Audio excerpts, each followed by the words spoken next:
Stop! Are you aware that there are certain things we do as parents that actually incite and provoke the very behaviors in our kids that we are trying to prevent? Hi, I'm Marcy Amaro. I have been a teacher for almost 3 decades. I actually started teaching when I was 21, and I taught high school students that were only a couple of years younger than me. At the time, I didn't realize this, but I started adopting certain behaviors that actually provoked discipline problems in my classroom.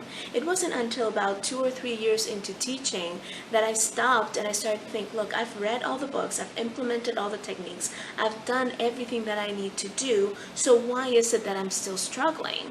And then as I evaluated things, I realized that it wasn't the things that I implemented, it was things that I needed to remove that were going to be the key to solving my discipline issues in my classroom. Right? Because what was happening was, since I was so close to my students in age, I started treating them like equals. So they started looking at me as another student instead of an authority figure, and that's where the discipline issues ensued. Then as I became a parent, I started to realize that as parents, we fall into a similar trap. With very great intentions, we do a number of things that might actually be provoking certain attitudes, behaviors, and responses from our kids that are the very ones that cause tension or issues in our house. So I want to take some time to share 5 of these things with you today. Not before saying this though, there is no good that can come from blaming or feeling guilt or just feeling like you are not doing a good job as a parent. And that is not the intention of this or any of my videos, right? As I've said before, I believe wholeheartedly that your imperfections are what qualify you to be your kids' parents the best. So don't take any of these as reasons to feel guilty or reasons to accuse yourself or to blame yourself.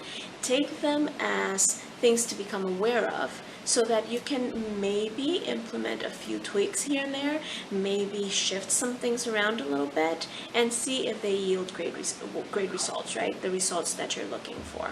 So here are the 5 things. Number 1, stop expecting things that you don't clearly communicate.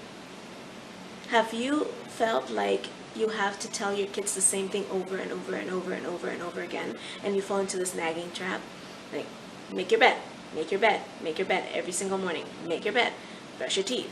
Take the garbage out. Do the dishes. Whatever it is. And you repeat yourself every single day, and you're like, why do I always have to nag about this thing? Well, unwillingly, you have created the expectation in your kid that you're going to tell them when they need to do these things. See it? So if instead you sit with your child and you say, look, I expect you to do this every day without me having to tell you, now they know. See, up to this point, they were thinking, well, mom or dad is going to tell me when I need to do this, so I can just chill until they tell me.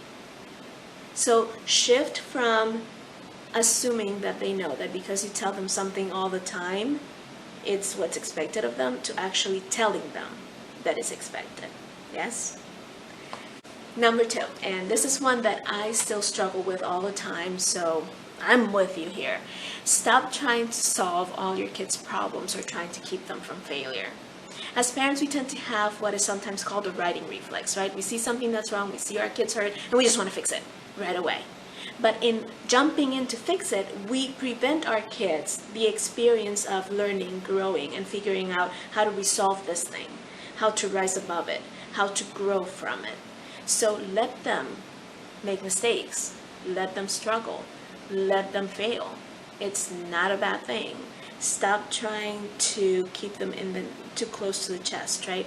Just give them the space to struggle and figure some things out, right? Number 3, stop accepting society's definition of success. Here's what I mean. I see parents time and time again who all they want, again, very well intentioned, is for their kids to get into a great college, get amazing grades, do these things, but maybe the kid is mechanically inclined, and all the kid wants to do is be a great auto mechanic. We need great auto mechanics, right? So let them pursue their own dreams, their own talents, their own passions, without trying to pin them into what society thinks is a successful person. We all know people who have tons of degrees and use none of them. We all know people who have been successful outside of their field of study, right? So give them a chance to define success based on their strengths and their passions, not what society thinks they should do. And as a family, come up with your own definition of success.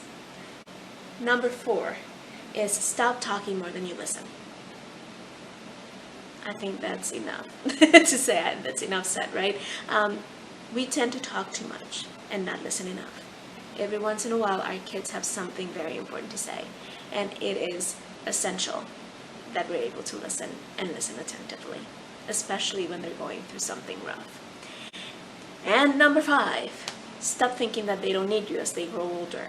That's a mistake I've seen tons of parents make as their kids go into puberty and becoming a teenager. They think, oh, now they need privacy, so I need to just step aside and let them be. They do need a certain level of privacy, but they also need you. They need the constancy and the stability of knowing that you're still there for them.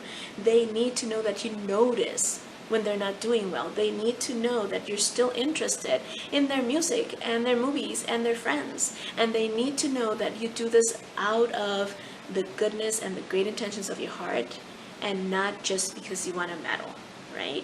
So as long as you continue to do this throughout their lives, they will continue to cherish it and want it and be open to it, right? Now, if the connection had been severed, in the next few days we're going to talk about some of the ways in which that can be rebuilt and reconnected, right? But definitely your kids still need you no matter how old they are. I know I still need my mom, and hello. Okay, so the 5 things again. Stop expecting things that you don't clearly communicate.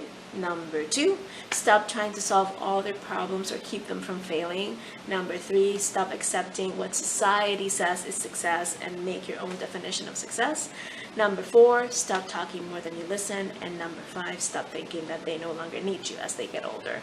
I hope this has been helpful. Please leave a comment below, share the video with your friends, and go over to YouTube and subscribe to my channel while you're at it. In the next couple of days, I'm going to have a great announcement for all of us, so be on the lookout for that. Thank you and have a great day.